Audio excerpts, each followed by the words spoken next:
Netflix वगैरह पे गए कि चलो यहाँ देख लो यार हमारी मूवी, लेकिन नहीं चल रही सीरीज। अच्छा, अब फिर ये कि चलो पाकिस्तानी कंटेंट दिखाते हैं तुम्हें, क्योंकि गाने भी पाकिस्तानी सुनने हैं, ड्रामे भी पाकिस्तानी देखने हैं, तो ये कि प्लॉट भी पाकिस्तानी। अच्छा, और वो जो ना उनके अपने लोग भी पक गए हैं ये देख देख के ना, एजेंट की स्टोरी, विशम इनका एजेंट, हमारी एजेंट, ये भी लोग ना बोर हो गए। ये फिल्में भी फ्लॉप होनी शुरू होगी, चाहे कोई भी डायरेक्टर बनाए। तो लेकिन ऑब्सेशन जो है वो हमारे से खत्म नहीं हुई। अब भी वो ढूंढ रहे हैं कि यार शायद हमें कोई ऐसी स्टोरी मिल जाए, पाकिस्तान से निकालते हैं कि कुछ धक्का स्टार्ट हो जाए मरी हुई बॉलीवुड। और हो नहीं रहा। इनकी एक नई मूवी आ रही है जिसका भी ट्रेलर रिलीज हुआ, दुपिंदर। अच्छा, मैं भी समझ नहीं पाया क्या है। अच्छा, नाम आपने वो रखा है कि हमें तो किसी को याद नहीं होना। दुर्विंदर है शायद, नहीं किसी को नहीं, यहाँ तो किसी को नहीं याद होना। दुलिंदर होगा मेरा ख्याल, पता नहीं क्या नाम है कोई। अच्छा, एफर्ट मैं बताऊं, एक तो इन्होंने ये, लेकिन क्या है इसके पीछे, यकीनन ही हमें मैलाइन करने की कोशिश है कहीं ना कहीं इस मूवी के अंदर। हाँ बिल्कुल, इस मूवी के अंदर वो सब कुछ ये दिखाएंगे जिसका रियलिटी से कोई ताल्लुक नहीं, फिक्शन बेस्ड ये कोई मूवी होगी जिसमें पाकिस्तान को बुरा दिखा। मैं आपको पहले प्लॉट बता रहा हूँ ना उसका। पाकिस्तान को बुरा दिखाएंगे, पाकिस्तान में लॉ एंड ऑर्डर की सिचुएशन दिखाएंगे, पाकिस्तान में किस तरीके से वो सब इन्होंने जो है ना यही करना है जो पहले ये सनी देओल और उससे पहले भी ये करते रहे। इनका तो अच्छा, और इनको अगर हमारी कोई गैंग वॉर्स या कोई हिस्ट्री की ऐसी चीज के बारे में बात करनी है तो मुझे बताएं, सबसे ज्यादा तो कत्लो गारत आपके मुल्क में। आप गुजरात के ऊपर क्यों नहीं फिल्म बनाते? मोदी ने द बुचर ऑफ गुजरात जिस तरह बुचर किया वहां के मुसलमानों को, उस पर बनाओ ना फिल्म, क्यों नहीं बनाते?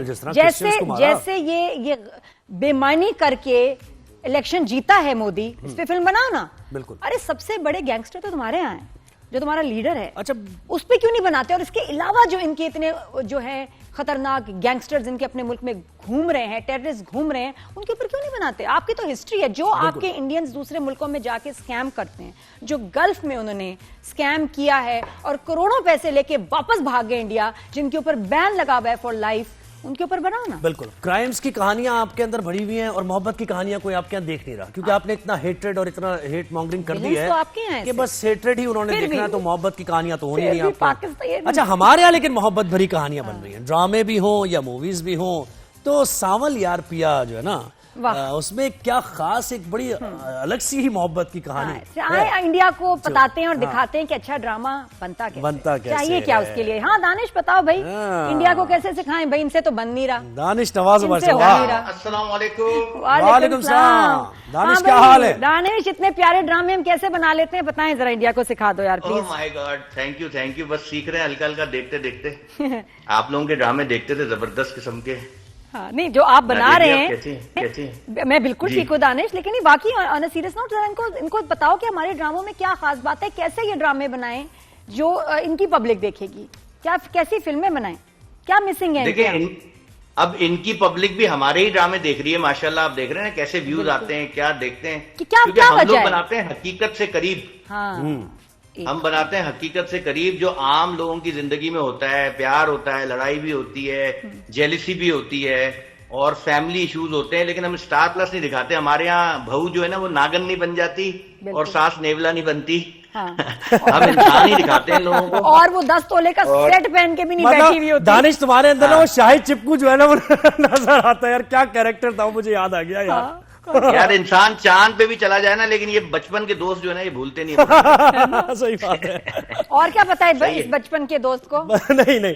अच्छा चले, अच्छा दानिश मुझे बताइए, सावल यार कितनी प्योर और जबरदस्त कहानी है। एक ऐसा लड़का जो बिल्कुल मतलब गांव का, वैसे ही सराय की, और उस लड़की के साथ उसकी मोहब्बत आहिस्ता आहिस्ता परवान चढ़ रही है। क्या जबरदस्त है यार, बहुत जबरदस्त है यार। नहीं, उसकी एक्स की मोहब्बत थी, अब जो दूसरी वाली है उसे कोई नहीं परवान चढ़ रही। अच्छा नहीं, लेकिन वो वहाँ वो लाइन गलत, रॉन्ग नंबर मिल रहा है। Wrong number. असल में देखें, ये स्टोरी कहानी आइडिया है तो हाशिम नदीम साहब का, एक बहुत सीनियर और बड़े राइटर हैं वो, और मेरी खुशनसीबी है कि मैं उनका ड्रामा डायरेक्ट करने का मुझे मौका मिल रहा है। और जहां तक स्टोरी की बात है, वही बात है कि देखें जी, प्यार वो अक्सर कहते हैं कि एक तरफा प्यार जो है ना, उसकी मोहब्बत ही मतलब उसकी अट्रैक्शन ही कुछ और होती है। तो उसको सावल को प्यार हो गया है, और आदमियों को तो आपको पता है ना कि हो ही जाता है, जरा थोड़ी सी मासूम शक्ल देख के, थोड़ी सी आंखें प्यारी सी देख के आदमी कहता है बस यही चाहिए, यही है मेरी सही बात है, यही है। तो अब ये देखें आगे आगे इंशाल्लाह आपको। अच्छा दानिश, इसमें जो आपने बड़ा कमाल काम हुआ इस ड्रामे में, जो मैं कहती हूँ कि हम कहते भी हैं कि अपनी इलाकाई जबानों को हम जो हैं प्रमोट नहीं करते। और आपका OST जो सराइकी जबान में है, इट इज ब्यूटिफुल। आपका हीरो भी जो है सराइकी ही उसका बैकग्राउंड, और मेरा यार बन वंज, इट इज ब्यूटीफुल। सराइकी वैसे बहुत मीठी जबान है, लेकिन फिर क्यों नहीं हम अपने ड्रामों में, गानों में, और क्यों नहीं हम इसको इस्तेमाल करते, लेकिन आपने ये किया जी, ब्यूटीफुल आइडिया। ये एक तो पूरी टोटल टीम एफर्ट है, प्लस ये कि हाशिम साहब का जो है ना, ये पूरा उनका जोर था इस बात पे कि यार सराइकी जो है ना वो बिल्कुल सही होनी चाहिए, और सराइकी जरूर होनी चाहिए। बल्कि हम जब फर्स्ट हमारा फोटोशूट था, जब हम कैरेक्टर डेवलप करते हैं चीजों के लिए, हम दुर्रे और सब लोग आए हुए थे, फिरोज और अहमद, यासिर सब, तो उस वक्त भी एक मीटिंग हुई, तो मैंने हाशिम साहब ने अहमद से भी कहा कि यार, फिर हमने एक सेट पे एक बंदा भी रखा, फिदा, जो सराइकी था, उसके से कुछ चीजें हम पूछते थे, हाँ यार ये सही है, ये चीजें, वो साथ साथ वो गाइड भी करता रहा। देखिए ना, अब एक्टिंग कोच खत्म हो गए, सेट पे एक्टिंग कोच भी होने चाहिए। दानिश पे कहता अंग्रेजी का भी जरा रख लेना चाहिए, फॉर अ सेफर साइड अंग्रेजी का भी रख लें, वो हिम और हर जरा मिलता जा रहा है। देखिए ये एक मैं बात बताऊं कि यार ये जो है ना, वो जो कहते हैं ना कि मक्खी जो है ना पूरा जिस्म छोड़ के जख्म पे बैठती है, ये वो वाली बात है। आप गौर से सुने, वो उसने हर बोला। और देखिए मैं आपको बताऊं, इक्वालिटी के दौर में लोग हिम हर में फंसे हुए, सही बात, अब कहते हैं इक्वालिटी की बातें करते हैं, लेकिन एक्चुअली उसने हर बोला है भाई, उसने हाफ बोला है, लेकिन सही बोला है, लोगों को समझ आ जाएगा। उसने स्टाइल में बोला होगा, है बोला होगा, परफॉर्मेंस है यार, I can't live with her, ये ऐसे किया उसने। अब वो पता नहीं किसी एक ने पकड़ लिया, बाकियों ने छेड़, ये कैसे हो सकता है यार। और इतनी, मैं तो हैरान हूं फरागत की बात है, लेकिन मैं कहता हूं शुक्र है, इतनी छोटी बातें पकड़ो ताकि बड़ी बातों का पता ना लगे। ये बड़ी बातें चुप गई, लेकिन मैं एक बात हम मुल्क में इग्नोर कर रहे हैं। मैं एक बात हूं दानिश, वैसे ऑन अ सीरियस नोट, ये जो डायरेक्शन में ना तुम्हारा वो जो नजर आ रहा है ना, बड़ी निटी ग्रिटी में जाके डिटेल, वो ये है कि मेरा भी क्योंकि बैकग्राउंड जो है वो गाँव का ही है, ठीक है, सिंध से, तो वो आपके ऊपर अलग से डॉक्यूमेंट्री बनाएंगे। आपका भी ऐसे ही है ना, वो आपको पता है कि क्या रिवायात है और क्या सादगी है। हम सब इंटीरियर थे ये भाई, हेलीकॉप्टर से थोड़ी उतरे हैं। तो मैं यही कह रहा हूँ ना, तो वो ड्रामे में नजर आ रहा है, वो ड्रामे में नजर आ रहा है। अच्छा दानिश, ये बताओ, भाई को भी डायरेक्ट किया, तो जब बड़ा भाई हो और आप डायरेक्टर हो तो डांटते थे या वो डांट रहे होता था कि नहीं अरे ऐसे नहीं डायरेक्ट करना, दानिश क्या कर रहा है, और तो आप कहते हो चुप करके बैठो, मैं डायरेक्टर हूँ। जब मैं यासिर का सॉरी इंटरप्ट कर रहा हूँ, नहीं बताएं, जब मैं यासिर का एक्टर था ना, तो मत डांटता था, ठीक है, क्योंकि यासिर ने ट्रेनिंग ली थी काजिम पाशा साहब से, और सॉरी यार यासिर नाराज नहीं, ट्रेनिंग नहीं, मतलब ये पीटीवी के डायरेक्टर सख्त होते थे ना, तो दानिश को तो दिखाएं। हाँ दानिश, दोबारा बोलो क्या कहा, सॉरी फिर बताना। वो कहना नहीं चाह रहा। जब यासिर डायरेक्ट करता था, मैं एक्टर था ना यासिर का, तो यासिर मुझे बहुत डांटता था, और जाहिर मैं छोटा भाई भी था, मुझे समझाने के लिए उस वक्त टाइम भी डिफरेंट था। अब ऐसा टाइम आया कि अब मतलब यासिर चूंकि एक सीनियर बड़ा डायरेक्टर भी है, एक्टर भी है, हाँ। तो बहुत मजा आया यासिर के साथ काम करके। मजा तो आया, ट्रेनिंग कहाँ से लेती है, खा गए तुम यार? डांटा या नहीं डांटा ये बताओ, कि कहीं कोई गलती कर रहा हो या उसका समझ ना आ रहा हो कि यार ये स्टाइल सही नहीं है, तो डांटते थे, बताते थे नहीं ये मुझे समझ नहीं आ रहा है। तो नहीं था, लेकिन ये था कुछ चीजों में मैंने यासिर को जैसे बताया, यासिर वो देखिए एक्टर क्या होता है, जब वो स्क्रिप्ट पढ़ता है ना, तो वो एक अपना थॉट बनाता है परफॉर्मेंस का, लेकिन डायरेक्टर का एक अपना होता है, क्योंकि वो पूरी सीरियल लिख के चल रहा होता है। तो कुछ जगहों पे ऐसा होता है, ऐसे नहीं भैया, ऐसे नहीं, ऐसे होगा क्योंकि डायरेक्टर मैं हूँ। हाँ, इस तरह ही बोलता था, डर रहा है।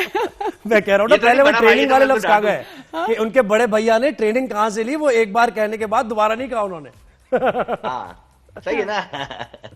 अच्छा, ये एक वीडियो भी दानिश तुम आजकल बना रहे होते हो, मेरे साथ भी, वो हम लोग डिनर कर रहे हैं, इसने वीडियो एक बनानी शुरू कर दी, बोलने ना दे सवाल करे खुद ही जवाब दे, ये क्या चीज है भाई, क्यों तंग कर रहे हो सबको? यार एक दिन मैं बाहर बैठा हुआ कहीं वेट कर रहा था, अपनी टीम मेरी आ गई थी, हम लाइट वाइट कर रहे थे, जैसे होता है ना डायरेक्टर वेट कर रहा होता है, लाइट हो रही होती है, चीजें होती हैं, तो मैं आउटडोर था, तो एक नीम के दरख्त के नीचे रिक्शे वाले भाई साहब जो है ना मेरे बैठे हुए थे, तो मैंने सोचा यार चलो इससे बात करता हूँ। अब वो सोचने में ले रहे थे टाइम जवाब देने में, क्या तो मैं ही जवाब दे देता था, एक दफा हो गया, 2 दफा हो गया, तीसरी दफा मुझे अच्छा लगने लगा, तो वो फिर मैंने अपलोड किया, तो लोगों ने काफी अप्रिशिएट किया। वो खोसा साहब वाला भी बड़ा मजे का था, खोसा साहब के साथ जो किया था। अच्छा ये बताओ। हाँ, खोसा साहब वाला तो बड़ा सीरियस हो गए थे वो, सीरियस हो गया। बाद में मैंने उनको वीडियो दिखाई, मैंने सर देखे ये एक फॉर्मेट है, बाद में फिर सब बता देता हूँ, कोई ऐसा मसला है। बिल्कुल। अच्छा, कुछ ये लोग अब्बू की वजह से लिहाज कर जाते हैं, कुछ हाँ। लोग याद की वजह से, कुछ लोग और कहीं कहीं भाग जाता हूँ मैं सही टाइम पे। कहीं कहीं मैं भाग जाता हूँ। अच्छा दानिश, ये फिल्म की हम बात कर रहे थे, इंडिया ने एक फिल्म बनाई है, नाम नहीं समझ आ रहा, धर्मिंदर दुपिंदर तदेंदर क्या, आई डोंट नो, लेकिन ये कि कंटेंट की उनको शदीद कमी है, गाने तो उनसे बन ही नहीं रहे, तो ये अब फिर हमारे लोगों को लेके फिल्म बनाना, तो बड़ी प्रोमिनेंट पर्सनालिटीज के साथ एक बड़ी एक्शन फिल्म बनाई है और उसको जो आजकल उसके प्रोमोस चल रहे हैं, व्हाई दिस ऑब्सेशन और क्यों बना रहे हैं? अच्छा, उस फिल्म का जो नाम है ना, वो प्रोनाउंसिएशन हमारी शायद हिंदी वाली इतनी अच्छी ना है, धुरंधर है, लेकिन उसका जो मतलब है, उसका मतलब है शातिर, अपने काम में मशहूर, माहिर। ठीक है जी।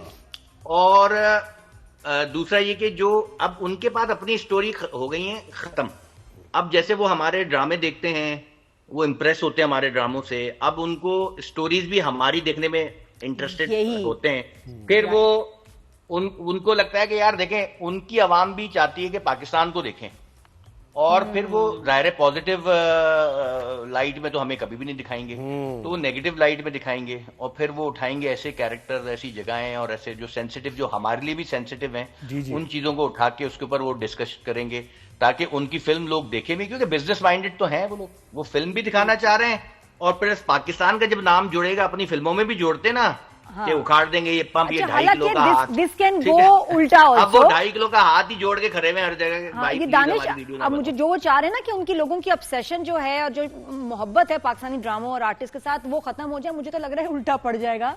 अब इनके लोग इन कैरेक्टर्स को भी जो कॉपी करके स्टाइल और ये घूमेंगे, और एक्चुअली ये पाकिस्तानी जो है, पाकिस्तानी इसको और पसंद, क्योंकि बहुत सारे लोग हैं जो आपके नेगेटिव कैरेक्टर्स को भी आइडियलाइज करते हैं। जी जी बिल्कुल। ये तो वहां भी बल्कि फैन फॉलोइंग और बढ़ जाएगी। लेकिन डिपेंड ये करता है ना कि देखें आपकी रिसर्च क्या है। बहुत सी ऐसी मूवीज आपको पता नहीं है ना कि कराची के डायनामिक्स क्या है, कौन बता रहा है आपको, आपका रिसर्चर कौन है। आप उल्टी सीधी चीजें उसमें डाल देंगे, उसमें पॉलिटिकल जमात को भी आप दिखा देंगे हमारी, और उसको भी गलत तरीके से पोर्ट्रे कर देंगे, तो ये तो गलत है ना। फैक्ट्स को डिस्टॉर्ट करके आप चीजों को दिखा रहे हैं रियलिटी बना के, तो ये गलत। जिससे डर हो ना उसका जिक्र ही नहीं करना चाहिए, लेकिन आप उल्टा और जो है ना अपने उसमें ऑब्सेशन जो है इसको और नेक्स्ट लेवल पे लेके जा रहे हैं कि लोग तो बल्कि और पाकिस्तान के कंटेंट के दीवाने हो गए हैं, माशाल्लाह, क्यों ना हो।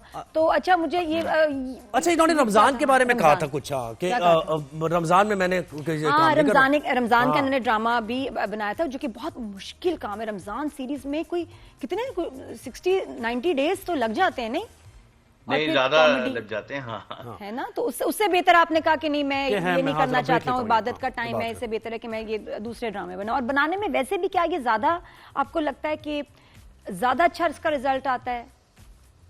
देखिए, रमजान का लोग देखना चाहते हैं, ड्रामा लोग देखते हैं। अच्छा, रमजान ड्रामे का ये है कि मैं रमजान महीने में जो शूटिंग होती है ना, वैसे तो देखें मेरा काम यही है, मैं इसके अलावा मैं करता हूँ, लेकिन जो रमजान महीने में, और फिर प्रेशर शूटिंग जो होती है, एक ड्रामे का जो प्रेशर होता है कि जी सीन करने हैं, रमजान भी है, ऑन एयर भी एपिसोड जाना है इसी वक्त ही, तो अब उसकी रूटीन कुछ मेरी ऐसी हो जाती है कि मैं रोजा भी है, सुबह 10 बजे सेट पे आता हूँ, 10 से लेकर रात 10 तक काम करता हूँ, फिर रात पैकअप के बाद मैं फौरन जाता हूँ एडिट पे रमजान सीरियल में, और एडिट पे फिर वो रात 3 बजे सहरी का टाइम हो जाता था, फिर वो सहरी करके घर आ रहे हैं, तो फिर सुबह 10 बजे उठ के फिर शूट पे, ये ना बहुत एक टफ हो जाता है। प्लस ये कि फिर नमाज और ये जो इबादत का टाइम है रमजान के महीने में, बात तो वो मुश्किल। अच्छा, नॉर्मल